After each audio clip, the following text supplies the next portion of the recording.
Assalamualaikum warahmatullahi wabarakatuh. Halo pemirsa, apa kabar Anda hari ini? Mudah-mudahan selalu sehat dan tetap semangat menjalankan aktivitas sehari-hari. Senang sekali hari ini saya Nada Nasyaya kembali hadir menjumpai Anda dalam dialog Menyongsong Indonesia Maju. Pemirsa, kita tahu Indonesia ini memiliki termasuk wilayah yang memiliki dinamika cuaca dan iklim yang sangat kompleks. Di satu sisi ketika masuk di musim hujan, ini suatu keberkahan ya terhadap ketersediaan air, kemudian juga bagi perkebunan dan juga pertanian. Namun di sisi lain ini juga menjadi periode yang rawan terhadap bencana hidrometeorologi seperti banjir, longsor, kemudian juga angin kencang dan bencana-bencana lainnya. Lalu bagaimana kondisi cuaca dan juga iklim kita saat ini? Hal inilah yang akan kita bahas dalam Menyongsong Indonesia Maju dengan tema potensi bencana hidrometeorologi di awal musim hujan 2025-2026. Dan pemirsa, sudah hadir narasumber di studio hari ini ada Mbak Dinda Rausyida MSI. Beliau adalah staf data dan informasi Staklim Sumatera Selatan. Apa kabar Mbak Dinda? Selamat sore, kabar baik Mbak Nada. Gimana Mbak Nada kabarnya? Alhamdulillah sehat. Terima kasih sudah berkenan hadir ke TVRI Sumatera Selatan dan juga hadir bersama kami pemirsa secara virtual. Ada Katim Analisa Stamed SMB 2 Palembang, ada Bapak Alan Aslani ST. Selamat sore Pak Alan. Selamat sore Mbak Nada, ini suaranya putus-putus. Maaf, saya nggak bisa hadir ke studio karena lagi baru selesai Zoom juga. Selamat siang, selamat sore rekan-rekan dari BMKG, khususnya Mbak Dinda dan juga para penonton dan pemirsa. Terima kasih waktunya. Oke, baik, terima kasih juga Pak Alan sudah menyempatkan hadir untuk secara virtual untuk ngobrol bersama kami dan juga pemirsa TVRI Sumatera Selatan. Baik. Mungkin saya kalau nanya ke Pak Alan dulu ya, karena cuaca ya kayaknya Pak Alan ya. Pak Alan, gimana nih Pak kondisi cuaca di Sumatera Selatan saat ini Pak Alan? Putus-putus suaranya Mbak, nggak kedengaran Mbak. Oh, oke. Apakah sudah terdengar Pak Alan sekarang suara saya? Putus-putus Mbak. Oh masih ya, oke baik. Kami akan mencoba memperbaiki secara teknis. Kalau begitu saya ke Mbak Dinda dulu ini. Pak Alan, mohon maaf tunggu sebentar. Kami akan mencoba memperbaiki secara teknis. Oke Mbak Dinda, ini gimana nih Mbak kondisi iklim saat ini gitu? Iya, mungkin untuk sedikit melengkapi yang mungkin nanti akan ditambahkan Pak Alan ya Mbak. Saya ingin kita baiknya menengok sedikit ke 6 hari belakang gitu untuk melihat kondisi cuaca di Sumsel. Jadi 6 hari ke belakang ini memang wilayah Sumatera Selatan berdasarkan dari data pos hujan kerjasama jaringan milik BMKG itu memang sedang didominasi hujan dengan intensitas ringan hingga sangat lebat gitu ya. Namun yang masih mendominasi hujan ringan. Memang sempat terjadi hujan lebat hingga sangat lebat di tanggal 11 kemarin di sekitar wilayah Pali gitu. Namun memang masih yang mendominasi di kategori ringan. Itu mungkin sedikit profil cuacanya gitu ya dari jaringan pos hujan kerjasama yang kita miliki gitu datanya. Kemudian kalau ditanya soal iklim ya Mbak ya, untuk saat ini sebagian besar wilayah Sumatera Selatan itu sekitar 85% zona musim di Sumatera Selatan ini sudah memasuki musim hujan, Mbak. Nah, untuk periode musim hujan yang paling awal itu terjadi di periode akhir Juli. Itu terjadinya di wilayah Sumatera Selatan bagian utara di sekitar Musi Banyu Asin. Kemudian bergerak ke barat di sekitar Musirawas, kemudian bergerak ke selatan. Itu masuknya sekitar periode di bulan Agustus. Baru kemudian untuk sebagian besar wilayah Sumatera Selatan bagian tengah dan wilayah lainnya itu sudah masuk di bulan September kemarin. Mungkin itu profilnya Mbak. Kemudian untuk sedikit memberikan gambaran di tahun 2025 ini kondisi musim hujan kita itu terjadinya relatif lebih maju gitu dibanding normalnya. Berasa juga ya Mbak ya? Iya, terasa. Dan itu juga sebenarnya sebelumnya didahului juga oleh kondisi musim kemarau yang bisa dikatakan kecenderungannya juga basah gitu karena masih banyak kejadian hujan juga di musim kemaraunya. Nah, kondisi-kondisi ini sebenarnya dipengaruhi oleh beberapa faktor karena kembali lagi ke kondisi atmosfer kita itu kan sangat dinamis ya Mbak. Nah, faktor-faktor yang mempengaruhi itu diantaranya kondisi suhu muka laut di perairan sekitar Indonesia itu anomalinya positif. Karena ketika anomali suhu muka laut ini positif, maka suplai uap air itu akan meningkat gitu, sehingga potensi pembentukan awan hujan juga akan meningkat. Nah, kemudian di lain itu juga ada faktor-faktor fenomena atmosfer seperti gelombang-gelombang atmosfer ya Mbak. Ada istilahnya itu gelombang Kelvin, gelombang Rossby, kemudian juga MGO. Faktor-faktor itu ketika mereka aktif bisa meningkatkan potensi pembentukan awan hujan sehingga kondisi lebih basah itu terasa di wilayah Sumatera Selatan. Kemudian juga dari segi yang lebih globalnya ada kondisi yang disebut dengan Indian Ocean Dipole atau IOD. IOD ini menggambarkan kondisi suhu muka laut yang ada di wilayah Samudra Hindia dan fasenya itu sudah berada pada fase negatif sejak bulan Agustus. Ketika fase IOD ini berada di kategori yang negatif tadi, itu berpotensi meningkatkan suplai uap air ke wilayah Indonesia sehingga kembali meningkatkan potensi hujan sehingga memang terasa lebih basah gitu Mbak. Mungkin iya, karena kalau dibandingkan dengan tahun sebelumnya juga ya Mbak Dinda, khususnya di Sumatera Selatan sangat terasa sekali ya. Ini kalau kata Mbak Dinda tadi akhir bulan Juni pun sudah masuk musim hujan. Akhir Juli. Juli ya? Ya, paling awalnya. Oke, akhir Juli udah masuk musim hujan. Sementara ketika saya ingat sekali di tahun lalu saya berbincang seperti ini juga, pada saat itu masih musim di tahun lalu tuh Sumatera Selatan musim kemarau yang cukup panjang gitu ya Mbak ya. Cukup berbeda sekarang, sementara di akhir Juli saat ini sudah masuk musim hujan. Ya, itulah gambaran bagaimana dinamisnya atmosfer ini, Mbak. Bahkan kalau ada suatu perumpamaan menarik gitu ya, Mbak, tentang atmosfer ini yang menyatakan bahwa satu kepakan sayap kupu-kupu di suatu tempat itu bisa menyebabkan badai di tempat lain. Jadi bayangan dinamisnya atmosfer itu seperti itu. Wow, Jadi sedikit saja perubahan, misalnya ada kondisi suhu yang berubah, kemudian angin yang berubah, itu bisa merubah total sistem karena sistem atmosfer ini saling terkait satu sama lain. Mungkin perumpamaannya seperti itu, Mbak. Oke, apakah saya ke Pak Alan? Apakah Pak Alan sudah mendengar suara saya dengan cukup jelas, Pak? Bisa Mbak mendengar. Oke, alhamdulillah. Baik, Pak Alan, saya izin bertanya ini Pak, gimana Pak kondisi cuaca kita saat ini Pak? Untuk kondisi cuaca kita mungkin untuk tadi sudah dijelaskan sama Mbak Dinda. Memang secara umum untuk kondisi cuaca di Sumatera Selatan di bulan Juli sebenarnya kita juga sudah masuk penghujan. Untuk sekarang pun juga kita masih di musim penghujan. Artinya kita musim penghujan, musim kemarau tahun ini lebih singkat dari tahun-tahun sebelumnya. Walaupun kondisi cuaca saat ini normal, tidak ada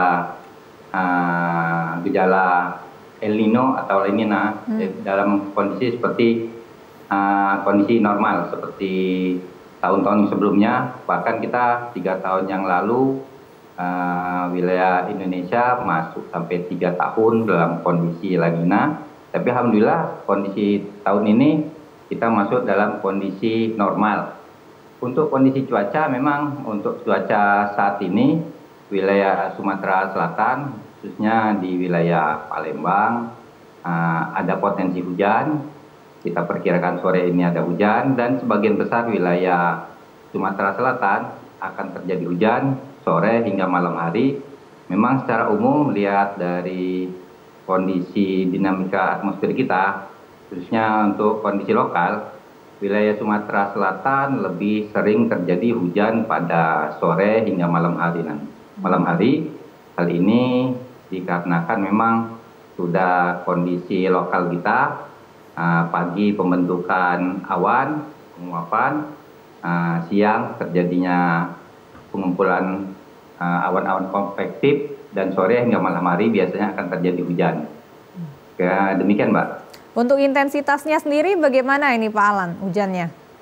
Untuk saat ini memang secara umum intensitas hujan di wilayah Sumatera Selatan mulai dari ringan hingga lebat, belum sampai ekstrim. Dan sangat lebat pun juga cuma sedikit terjadi di wilayah-wilayah tertentu, tapi untuk kondisi normalnya saat ini masih dalam kondisi ringan hingga lebat. Demikian, Mbak. Oke, tetapi beberapa hari ini khususnya kemarin saya cukup mendengar juga nih Pak, hujan ada disertai dengan petir juga ini Pak di wilayah Kota Palembang khususnya. Ya, betul. Kemarin hujan di wilayah Palembang cukup intensitasnya masih dalam kategori sedang, tapi disertai petir. Memang dalam kondisi hujan saat ini, apalagi masih awal-awal hujan, biasanya kondisi cuaca lebih sering hujan terjadi dengan intensitas yang sedang hingga lebat, serta disertai dengan kilat atau petir, bahkan bisa disertai dengan angin kencang. Memang untuk kondisinya sudah umum seperti di Sumatera Selatan, seperti begitu, Mbak. Oke, baik. Terima kasih Pak Alan. Saya ke Mbak Dinda lagi. Ini Mbak Dinda berarti seperti kata Pak Alan tadi ya Mbak ya, belum terlihat fenomena El Nino dan La Nina seperti tahun-tahun sebelumnya ini Mbak Dinda? Iya Mbak, jadi untuk tahun 2025 ini memang prediksinya fenomenanya itu untuk ENSO itu ada di fase netral. Memang ada kecenderungan ke arah La Nina, tapi itu peluangnya juga masih kecil. Justru yang sekarang sedang aktif itu tadi seperti yang sudah saya sampaikan, fenomenanya namanya Indian Ocean Dipole atau IOD, dan itu sedang berada di fase negatif. Jadi IOD ini menggambarkan bagaimana kondisi selisih suhu muka laut di wilayah Samudra Hindia, dan ketika fasenya sedang berada di fase negatif, ini akan meningkatkan suplai uap air ke wilayah Indonesia, khususnya wilayah Indonesia bagian barat, sehingga potensi peningkatan hujan itu tentu akan lebih tinggi. Nah, di samping IOD tadi ada faktor-faktor lain seperti gelombang atmosfer, seperti gelombang Rossby, kemudian gelombang Kelvin, itu juga berperan penting nih Mbak dalam meningkatkan potensi pembentukan hujan di wilayah Sumatera Selatan. Oke.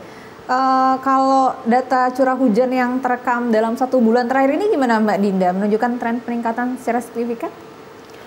Iya Mbak, jadi kan setelah kemarin kita masuk ke mengalami periode musim kemarau, memang semakin ke sini semakin meningkat karena secara dinamisnya juga faktor-faktor pendukung periode musim hujannya semakin dominan. Jadi kondisi ke depan diprediksi juga curah hujannya akan semakin meningkat. Oke, baik.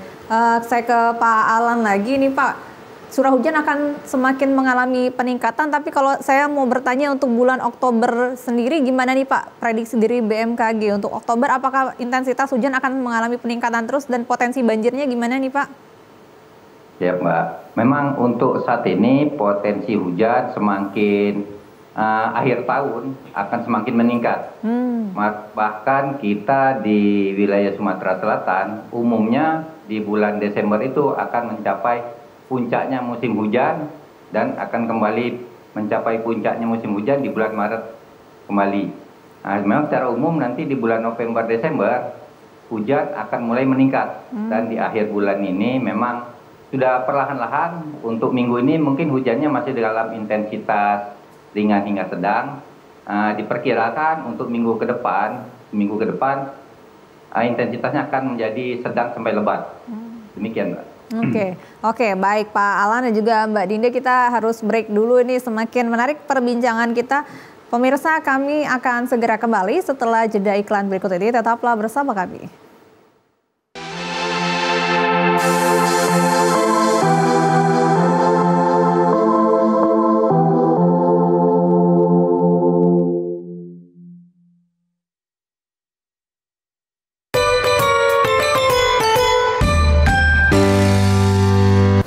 Online.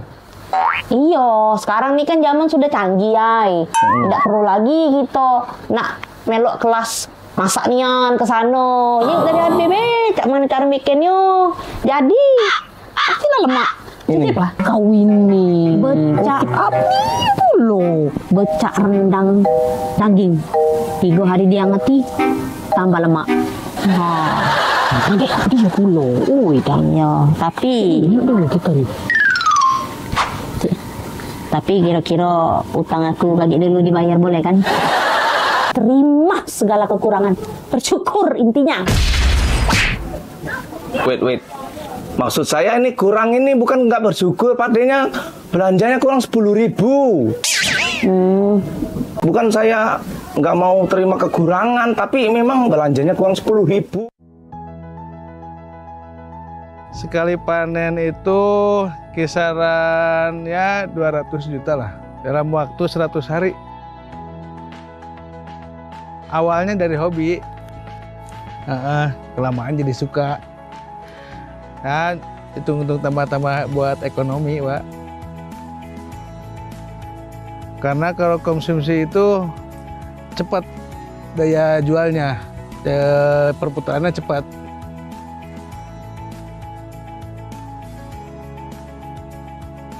Hasil modal sama itu ya, sama laba ya, kisaran 200 juta tuh. Ya kalau modal kisaran 120-an lah. Kalau masalah ekonomi alhamdulillah lah, cukup lah buat anak istri. Tipsnya mulai dari tanam itu pengapuran, tabur garam, kolamnya 1 bulan itu 2 kali ganti air. Kasih pakan secara teratur sehari 3 kali kalau saya.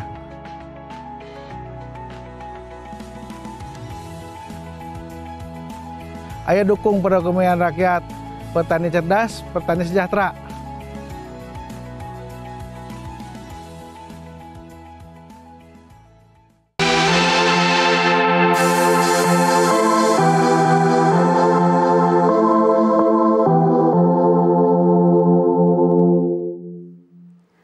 Terima kasih pemirsa, Anda masih bersama kami di Dialog Menyongsong Indonesia Maju. Kita sudah membahas tadi kondisi umum ya, dan juga pola cuaca yang terjadi khususnya di Sumatera Selatan yang terjadi saat ini. Nah, kini kita akan lebih memperdalam lagi gitu ya, bagaimana kondisi cuaca di Sumatera Selatan ke depannya, dan juga tentunya bencana ya, sesuai dengan tema kita hari ini ya, potensi bencana hidrometeorologi di awal musim hujan tahun 2025-2026 bersama dengan Pak Alan dan juga Mbak Dinda. Oke, saya ke Mbak Dinda ini. Mbak, fenomena yang terjadi itu kan seperti kata Mbak Dinda tadi, di akhir Juli itu udah masuk musim hujan gitu ya.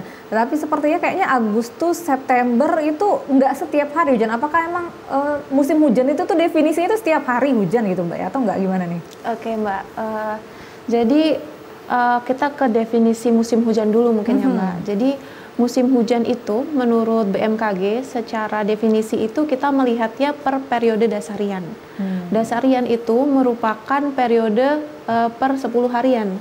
Jadi musim hujan itu adalah periode ketika curah hujan di suatu dasarian itu bernilai lebih dari atau sama dengan 50 mm diikuti oleh 2 dasarian berikutnya.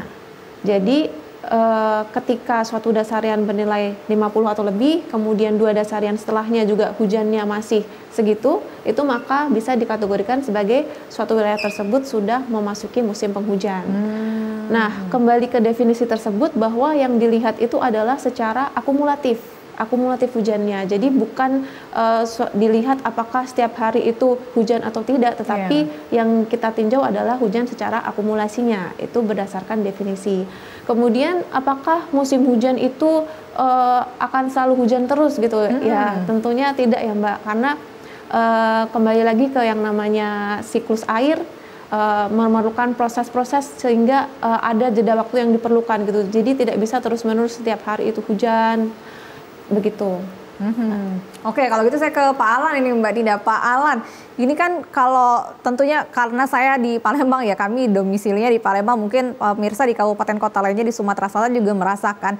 Ini biasanya yang terjadi nih kalau siang di kota Palembang itu panas sekali gitu Pak. Masuk ke sore ke malam ini hujan. Apakah ini memang sesuatu yang wajar di musim penghujan ini nih Pak Alan? Ya, memang tadi sudah saya jelaskan secara umum memang kita untuk hujan itu faktor lokal itu cukup dominan, selain ada faktor global, faktor regional, tapi faktor lokal cukup dominan di wilayah Sumatera Selatan. Itulah uniknya wilayah Sumatera Selatan, karena kita ada banyak sungai, rawa, sehingga secara umumnya pada pagi hingga siang hari biasanya banyak terjadi penguapan dan terjadilah awan-awan konvektif pada siang hari, dan pada sore hingga malam hari biasanya akan terjadi hujan.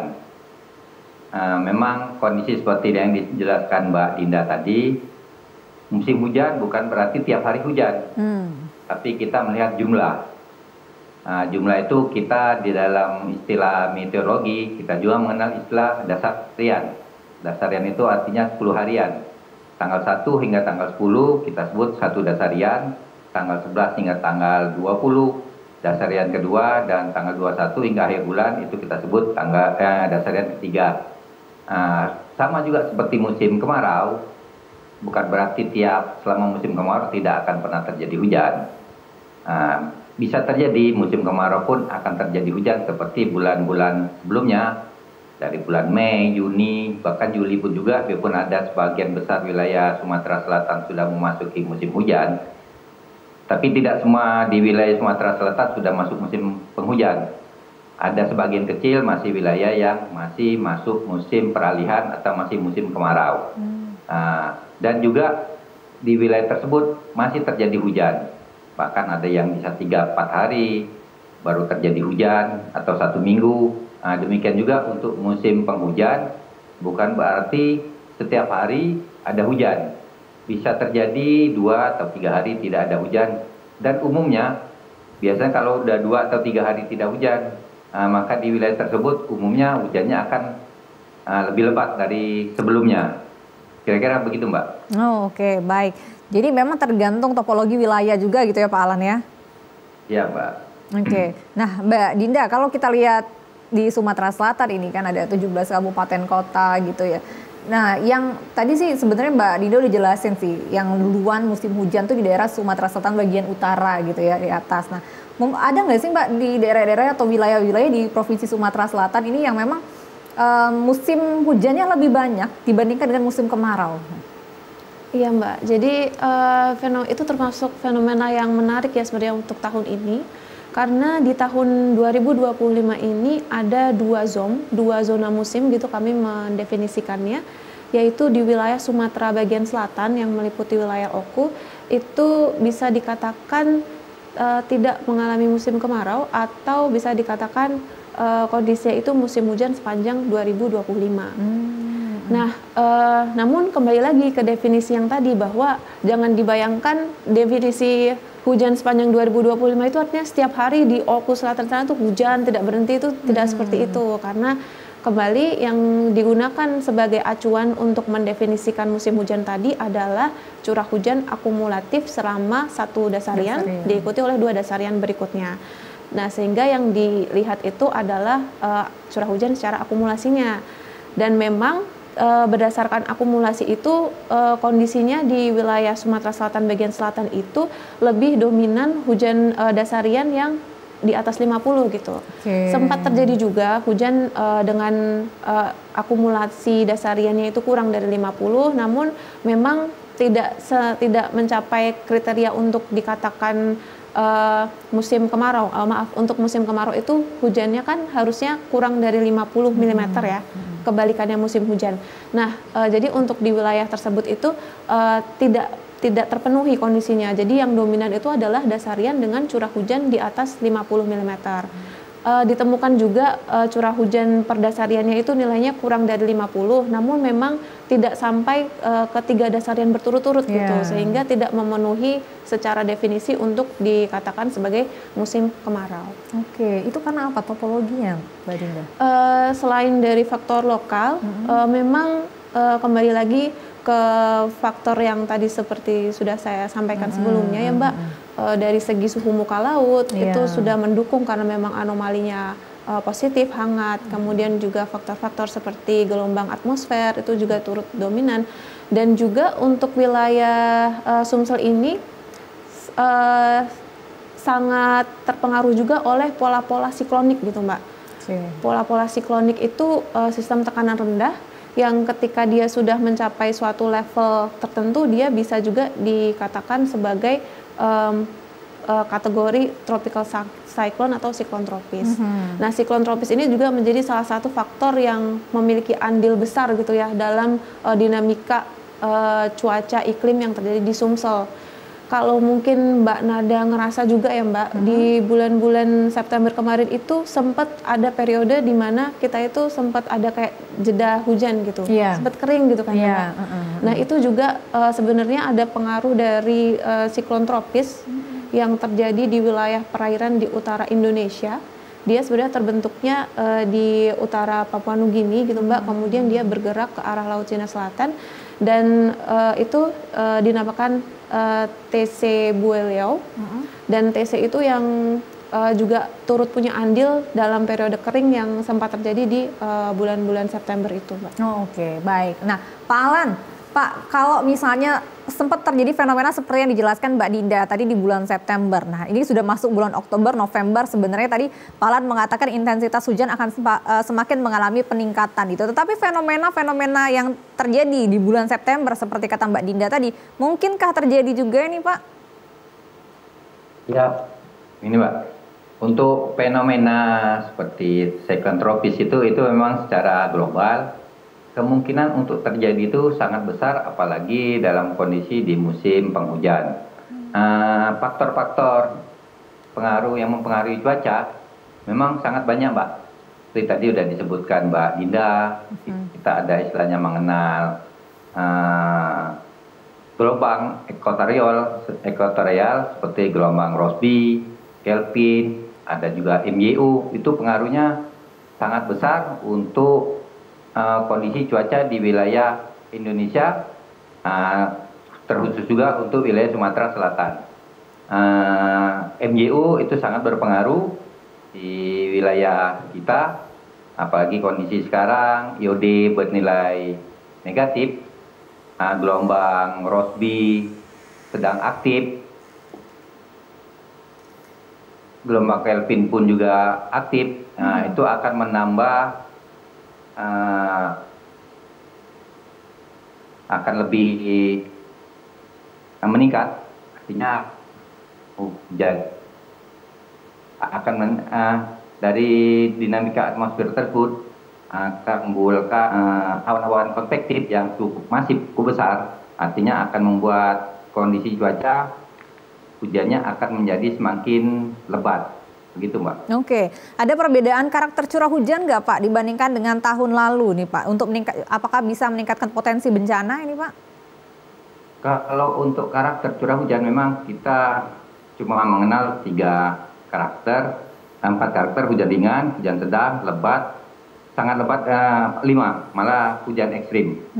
Itu kalau untuk karakternya itu tergantung dari kondisi fenomena cuaca yang mengikuti, seperti gelombang Rossby, Kelvin, MYU, dan IOD. Kalau misalnya itu aktif semua, apalagi aktifnya dalam kondisi bareng, itu akan menambah intensitas curah hujan. Bisa menyebabkan ya bisa banjir. Karena dengan kondisi yang lagi aktif, mereka berbarengan, itu awan-awan konvektifnya akan semakin besar. Dan kondisi hujannya akan semakin meningkat. Itu, Mbak. Oke, berarti juga tergantung dengan fenomena alam juga gitu ya Pak ya. Saya Mbak. Ke Mbak Dinda nih Mbak. Nih, bencana kalau tadi ya kata Pak Alan juga bencana hidrometeorologi yang mungkin paling sering terjadi di awal-awal musim ini ya seperti banjir tadi ya, angin kencang disertai dengan petir gitu. Nah, kalau dari BMKG sendiri apakah ada pemetaan wilayah ini Mbak? Iya Mbak, jadi untuk terkait bencana gitu ya Mbak, kita tentunya bekerja sama gitu dengan BPBD untuk mengidentifikasi daerah-daerah rawannya. Dan untuk bencana yang cukup dominan di periode musim hujan itu kan diantaranya meliputi banjir dan juga tanah longsor. Untuk berdasarkan data catatan terakhir dari 5 tahun terakhir, untuk banjir itu memang ada beberapa wilayah kabupaten yang kejadiannya relatif lebih tinggi catatan banjirnya dibanding kabupaten-kabupaten lainnya. Itu meliputi daerah Oku, Muara Enim, Musi Banyuasin, dan juga Pali. Sedangkan untuk tanah longsor, berdasarkan data 10 tahun terakhir, itu daerah yang bisa dikatakan rawan, artinya kejadian longsornya itu lebih tinggi dibanding daerah lainnya, itu meliputi wilayah Oku Selatan dan juga Musi Banyuasin, Mbak. Oke, dan ini data juga sudah disinkronkan dengan BPBD juga ya Mbak Dinda ya. Oke, baik. Kita harus break lagi. Ini pemirsa, kami mengundang Anda. Silakan yang ingin bergabung bersama kami di line telepon 071131144 atau kirimkan pesan singkat Anda ke nomor telepon yang tertera di layar kaca Anda. Namun setelah jeda iklan berikut ini, tetaplah bersama kami.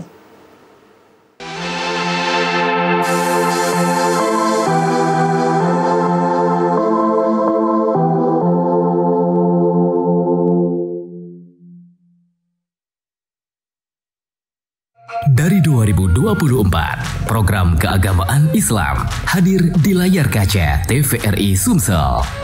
Awali hari dengan live cawisan Ba'da Subuh. Seseorang di antara kamu orang yang beriman dan orang yang berilmu pengetahuan. Live sholat Jumat dan khutbah penuh hikmah. Peringatan Hari Besar Islam yang syarat nilai kebersamaan.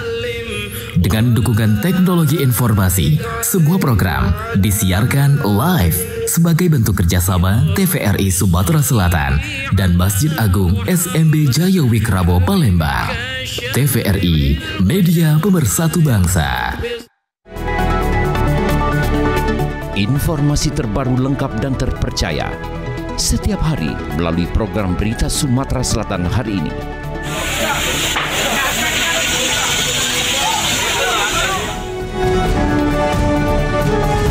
Kami menyajikan berita hangat dari berbagai wilayah di Sumatera Selatan.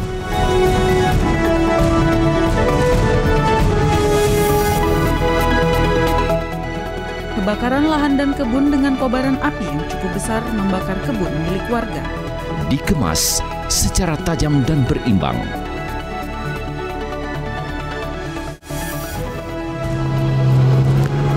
Tim gabungan dari Basarnas Polsek Rawas Ilir BPBD Muratara. Jangan lewatkan Sumatera Selatan hari ini hanya di TVRI Sumatera Selatan.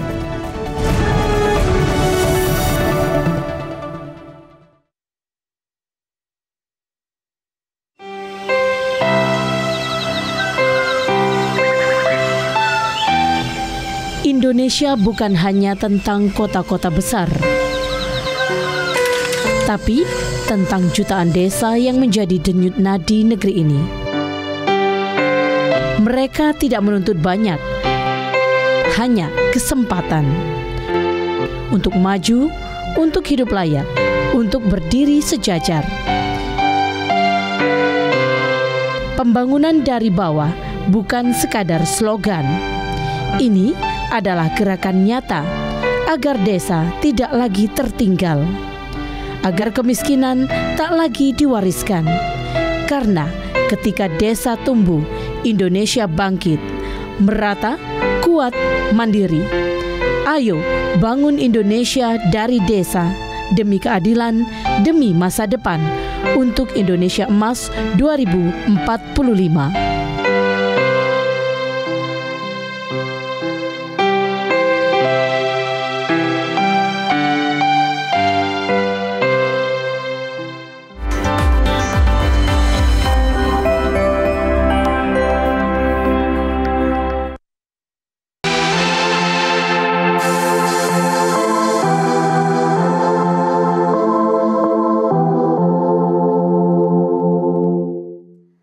Terima kasih Anda masih bersama kami di Menyongsong Indonesia Maju. Hari ini pemirsa masih membahas tentang potensi bencana hidrometeorologi di awal musim hujan 2025-2026 bersama dengan Pak Alan dan juga Mbak Dinda. Silakan pemirsa untuk Anda yang ingin bergabung line telepon 071131144 atau kirimkan pesan singkat ke nomor telepon yang tertera di layar kaca Anda. Saya akan membacakan beberapa pertanyaan. Saya ke Pak Alan dulu. Ini Pak, ada pertanyaan dari Aulia di Oku Timur.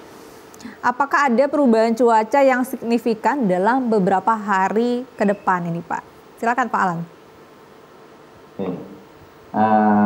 Seperti saat ini kita kan sudah memasuki tapi sudah musim hujan. Tentu saja perubahan cuaca itu cukup dinamis.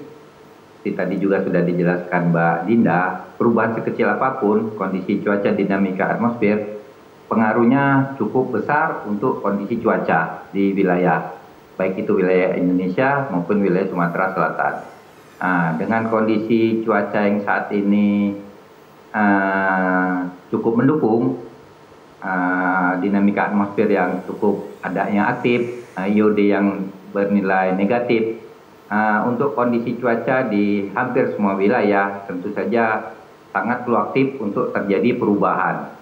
Maksudnya kondisi saat ini mungkin dalam minggu-minggu ini kita perkirakan kondisi cuacanya memang dalam intensitas ringan hingga sedang. Kita perkirakan dari model yang kita lihat, diperkirakan untuk minggu-minggu depan, akhir bulan, kondisi cuaca khususnya di wilayah Sumatera Selatan akan semakin meningkat kondisi hujannya, mungkin dalam level sedang hingga lebat, begitu. Oke. Baik, ada satu lagi nih Pak dari Santi di Oki, Bu Santi. Bagaimana kondisi iklim dan cuaca di Sumatera Selatan dan potensi daerah yang rawan bencana? Mungkin kriterianya seperti apa?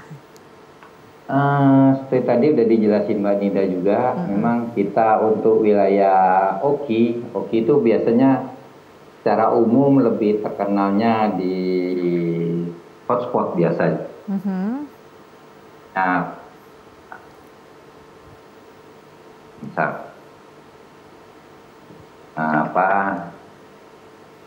kebun, jadi lebih untuk kebakaran hutannya memang lebih besar. Cuma kondisi saat ini kita lagi musim hujan.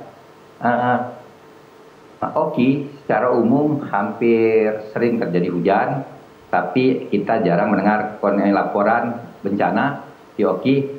Salah satu penyebabnya karena wilayah Oki lebih banyak wilayah hutannya atau kebunnya. Untuk kondisi cuacanya sama seperti kondisi cuaca di tempat-tempat lain.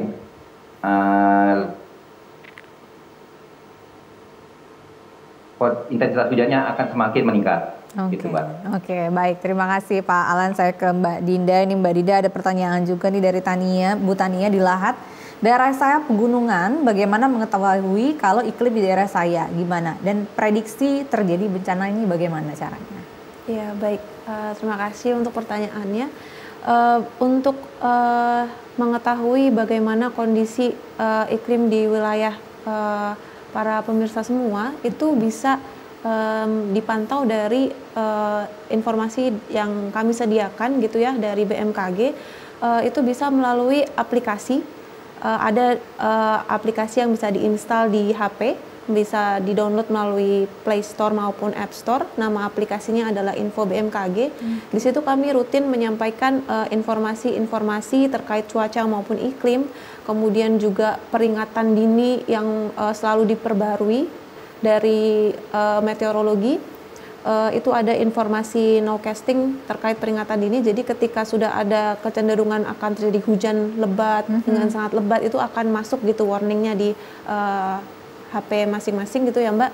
Jadi mungkin bisa meninjau ke sana gitu. Kemudian juga bisa mengunjungi website kami di www.staklimsumsel.bmkg.go.id untuk informasi iklim dengan periode waktu yang lebih panjang. Oh, dan ini di seluruh wilayah, maksudnya seluruh wilayah Sumatera Selatan bisa tercover ya, maksudnya bisa ngelihat di sini? Iya, kalau untuk yang aplikasi yang Info BMKG tadi Mbak, itu satu Indonesia, dan itu sudah mengcover sampai ke tingkat kelurahan, untuk kelurahan atau desa untuk peringatan dininya. Jadi mungkin bagi yang belum tahu gitu ya, bisa sama-sama mendownload sehingga bisa lebih terupdate apabila ada informasi-informasi peringatan dini terkait potensi bencana di wilayahnya masing-masing. Sampai kelurahan ya? Iya. Dan diupdate setiap hari ya Mbak Dinda ya? Nah ini ngomong saya penasaran sih Mbak, gimana sih sistem pengelolaan data untuk bisa menghadirkan data-data itu ya, karena selalu diupdate dan seperti kata Pak Alan tadi kan dinamikanya juga selalu terjadi perubahan-perubahan secara dinamis gitu. Iya, jadi untuk informasi terkait cuaca itu datanya diupdate secara periode waktu yang lebih singkat gitu Mbak.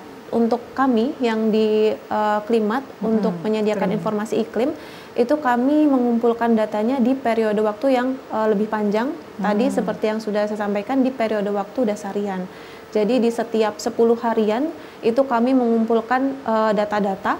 Data-data yang dimaksud itu diantaranya adalah data dari pos hujan, Jadi kami memiliki jaringan pos hujan di wilayah seluruh di beberapa lokasi di Provinsi Sumatera Selatan ini, dan setiap dasarian itu datanya kami kumpulkan untuk kami kombinasikan juga dengan data dari satelit karena memiliki resolusi temporal yang lebih baik. Jadi supaya kerapatannya itu bisa lebih baik nantinya, supaya akurasi datanya juga lebih baik gitu ya Mbak. Kemudian data-data itu yang kita jadikan bahan untuk membuat informasi terkait analisis, kemudian juga bahan untuk prediksi iklim ke depannya gitu. Nah, untuk prediksi sendiri itu kami juga menggunakan yang namanya model iklim, Mbak. Jadi bagaimana potensi iklim ke depan itu digambarkan oleh si model tersebut. Model tersebut akan mengestimasikan kira-kira hujannya akan seperti apa, kemudian itu semua dirangkum dengan model matematis yang menggunakan pendekatan-pendekatan perhitungan fisika seperti itu. Dan informasi-informasi itulah yang kemudian kita olah dan kita sajikan ke user sudah dalam bentuk peta yang lebih mudah dipahami gitu.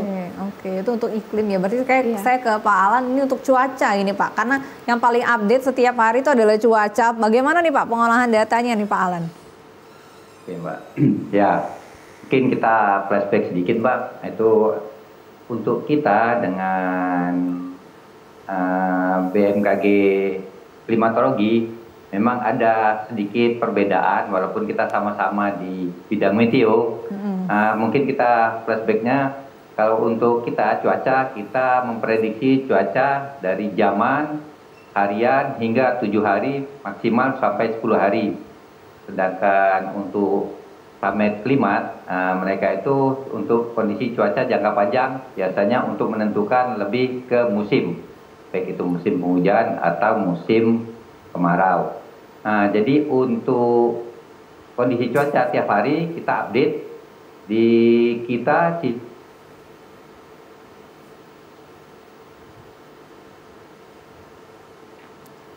Oke Pak Alan. Sudah mulai. Kita update.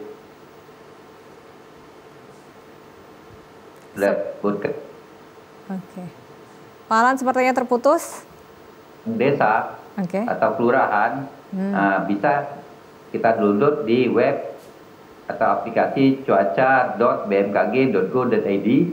Di situ bisa kita lihat kondisi cuaca bukan hanya di wilayah Sumsel, bahkan di seluruh Indonesia bisa kita lihat. Dan itu selalu diupdate 2 kali sehari dari web yang kita update. Kita pakai istilahnya NDF, National Digital Forecast, itu cuacanya selalu kita update, bisa dilihat pengerjaannya. Untuk data-datanya memang kita masih pakai data yang dikeluarkan, baik itu yang dikeluarkan dari Badan BMKG Dunia, terkhusus lagi kita lebih terkhusus ke badan kita sendiri di BMKG. Kita bisa melihat web itu yang kita olah dengan pengalaman-pengalaman teman-teman forecaster yang sudah bahkan dari tahunan hingga puluhan tahun itu menghasilkan kondisi cuaca yang seperti kita sampaikan setiap hari. Dan untuk kondisi cuaca nocasting atau cuaca ekstrim itu selalu kita update tergantung sikon. Maksudnya jika terjadi perubahan cuaca yang lebih buruk, kita akan melakukan pembuatan nocasting atau cuaca ekstrim yang kita buat 1 jam hingga setengah jam atau 30 menit sebelumnya, dan kita sebarkan melalui WA atau di grup-grup yang memerlukan informasi cuaca dari BMKG. Demikian Mbak. Oh jadi strategi komunikasi resiko cuaca ekstrim ini disebarkan melalui media sosial seperti WA grup tadi ya Pak Alan ya? Oke. Sepertinya. Oke. Suaranya terputus Mbak. Gimana, Mbak? Jadi strategi yang digunakan nih Pak, strategi komunikasi resiko cuaca cuaca ekstrim tadi agar masyarakat lebih aware itu tadi menggunakan salah satunya dengan media sosial tadi ya Pak ya? Iya, betul sekali Pak. Biasanya 1 jam sebelum kalau misalnya ada peringatan langsung diinfokan gitu ya Pak ya? Iya Mbak, biasanya 30 menit hingga 1 jam sebelumnya sudah kita infokan, kita kirim di grup-grup WA atau di web-web atau kanal-kanal yang sudah kita ada di IG, FB, dan Twitter. Tapi lebih banyak kita di grup WA karena WA itu biasanya lebih sering dibaca, dibuka sama stakeholder dan juga pengguna-pengguna lain. Jadi lebih banyak di grup-grup WA itu kita ada puluhan grup. Kalau di total mungkin ada sampai ratusan anggotanya. Di seluruh Indonesia kita kirim, Mbak. Baik, terima kasih Pak Alan. Langkah antisipasi tentu tidak berhenti hanya dengan peringatan ya, tentu ada kolaborasi dan juga untuk memperkuat ketahanan daerah menghadapi bencana ini juga perlu dilakukan secara bertahap bersama-sama. Kita akan bahas lagi di segmen keempat, Pak Alan dan juga Mbak Dinda. Kami akan segera kembali setelah jeda iklan berikut ini. Tetaplah bersama kami.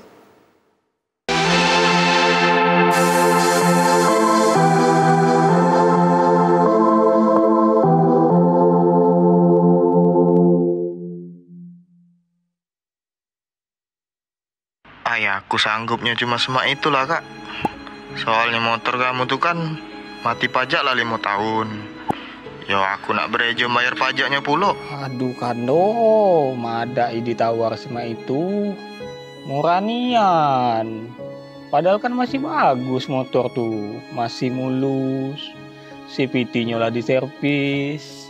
Olinya baru diganti. Oh ya sudahlah Kak kalau cak itu. Kita ketemuan dulu bae. Aku nak nyengok motor kamu dulu, cak mana kondisinya. Kak, mau jual motor ya? Iya dek, susah motor tuh, pajak yang telat 5 tahun. Nak dibayar dah kate duit. Bagusnya dijual belah. Nak dipakai juga udah bisa. Terus kita mau pakai apa kalau mau pergi-pergi? Oh jadi inilah motor yang nak dijual nih? Inilah dong motornya dong. Nah jingon dong, masih mulus kan. Paling cuma ada lecet di sini dikit dong. Jadi sama no harga nih? Yo harganya cak tadi lah dong. Apa emang alasan kamu jual motor nih? Padahal masih bagus ini. Nak beli yang baru apa? Tidak dong. Tidak sanggup bayar pajaknya. 5 tahun telat. Oh jadi cuman alasan itu? Kamu nak jual motor ini, Kak? Padahal masih bagus motor ini. Emang kamu udah tahu, Kak? Lagi ada program Merdeka Pajak. Pemutihan pajak kendaraan bermotor cukup bayar PKB 1 tahun baik. Nah, kalau cak itu tidak jadi aku jual motor ini. Lah.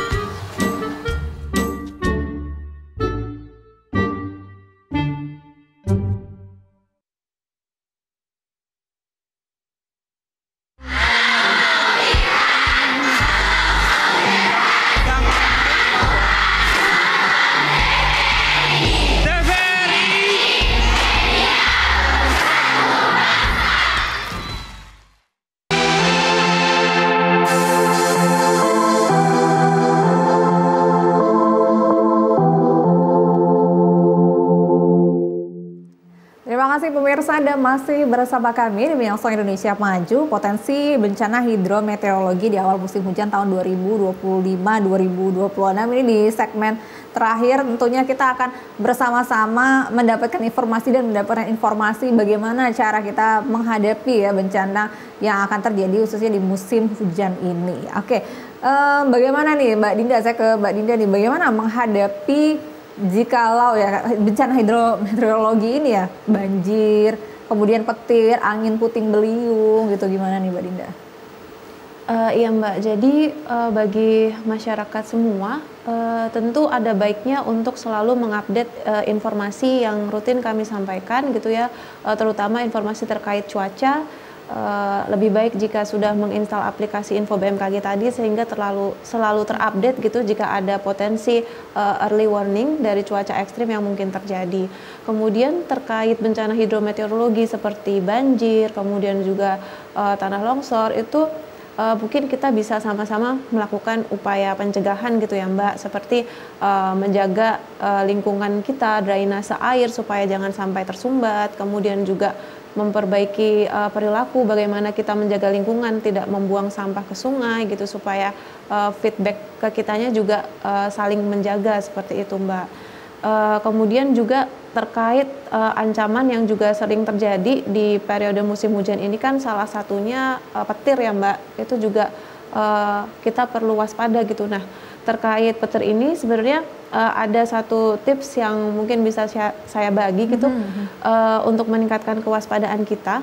Jadi ketika kita misalnya sedang ada aktivitas di luar ruangan, itu kita bisa mempertimbangkan baiknya kita harus berhenti beraktivitas dan pergi ke daerah yang lebih aman atau tidak. Itu kita bisa dengan mengestimasi jarak petirnya gitu. Petir itu jauh atau dekat sih dengan kita. Kalau misalnya petirnya itu ternyata jaraknya dekat, kan tentu lebih baik kita mengevakuasi diri gitu ya, supaya tidak terjadi hal yang tidak diinginkan.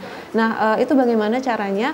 Kita bisa mengestimasinya itu dengan mempertimbangkan jeda waktu. Jadi ketika petir itu kan biasanya didahului oleh kilat ya Mbak, sebelum kita dengar suara gemuruhnya, gunturnya gitu ya.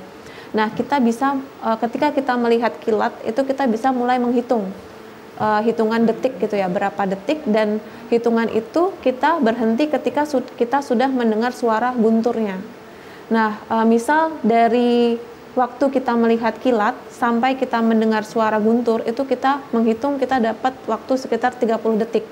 Nah 30 detik itu bisa kita bagi dengan 3 untuk memperoleh estimasi jarak petir dalam satuan kilometer. Jadi misalnya kita tadi dapat 30 detik, kemudian kita bagi menjadi 3 sehingga estimasi jarak petir itu 10 km, sehingga itu cukup jauh gitu dari kita. Tapi ketika dari jarak kita melihat kilat dan mendengar suara gemuruhnya itu hanya 3 detik, artinya lebih cepat ya Mbak. Dekat itu ya? Iya, itu kan kalau 3 kita bagi 3 ketemunya 1 kan, 1 kilo, artinya itu sudah sangat dekat dengan kita. Lebih baik jika kita melakukan evakuasi diri gitu. Kemudian juga terkait ancaman petir ini yang perlu kita perhatikan adalah ketika misalnya kita sedang ada di luar ruangan itu agar menjauhi daerah-daerah lapang, kemudian jangan berlindung di bawah pohon. Ketika kita ada di gerombolan dengan orang-orang, baiknya juga menjaga jarak supaya meminimalisir potensi sambaran petir tadi. Mungkin masuk itu ruangan ya Mbak paling baik? Iya, masuk ruangan. Atau kalau misalnya lagi di luar juga kita di jalan gitu ya, di dalam mobil itu sudah relatif lebih aman. Oh oke. Jadi antara kilat dengan bunyi ya, hitung dibagi 3. Iya, itu untuk dapat estimasi jarak dalam satuan kilometer. Oke, ini baru dapat ilmu baru nih. Baik, saya ke Pak Alan ini Pak, himbauan ini tentunya bagi pemirsa TVRI Sumatera Selatan bagaimana menghadapi banjir, petir, angin puting beliung ini gimana nih Pak Alan? Iya, makasih Pak. Sebetulnya untuk minimalisir kondisi cuaca, sebenarnya tentu saja kita harus melakukan mitigasi. Secara umum kita biasanya BMKG sudah bekerja sama dengan BPBD. Secara umum kita lebih sering bekerja sama dengan BPBD untuk melakukan mitigasi cuaca, terutama di musim hidrometeorologi ini, bencana hidrometeorologi. Mitigasi itu artinya biasanya kita lakukan untuk pencegahan, untuk kesiapsiagaan, penanggulangan, serta untuk pemulihan. Biasanya kalau pencegahan itu, mitigasi itu perlu membangun tanggul untuk mencegah banjir. Untuk kesiapsiagaannya itu biasanya kita sosialisasi untuk bahaya bencana. Untuk penanggulangannya itu biasanya kita melakukan evakuasi. Dan terakhir untuk pemulihan itu biasanya membangun kembali infrastruktur yang sudah rusak. Biasanya kita hanya memberikan info ke BPBD, biasanya BPBD memberikan info ke masyarakat karena itu sesuai dengan tupoksi kita. Sedangkan untuk rekomendasi di musim bencana hidrometeorologi biasanya kita harusnya memastikan kapasitas tentunya kapasitas infrastruktur, khususnya untuk tata kelola sumber daya air, agar siap untuk mengantisipasi peningkatan curah hujan. Bisa juga kita melakukan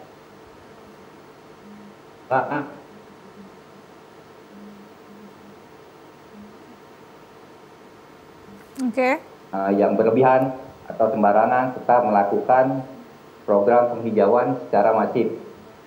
Kita juga bisa melakukan pemangkasan pohon atau ranting yang sudah rapuh, serta menguatkan tegakan baliho agar tidak rusak jika terkena angin yang kencang. Begitu, Mbak. Oke, baik. Sejauh ini bagaimana Pak respon masyarakat ini Pak terkait peringatan dini yang sudah dilakukan oleh BMKG? Untuk respon, tentunya kita memberikan info ke stakeholder.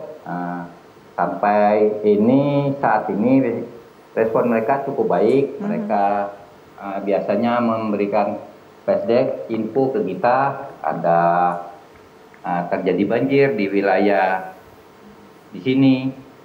Kadang-kadang juga menanyakan untuk kondisi cuaca, kondisi cuaca untuk besok atau minggu depan. Bahkan ada juga biasanya orang mau bikin hajatan pun kadang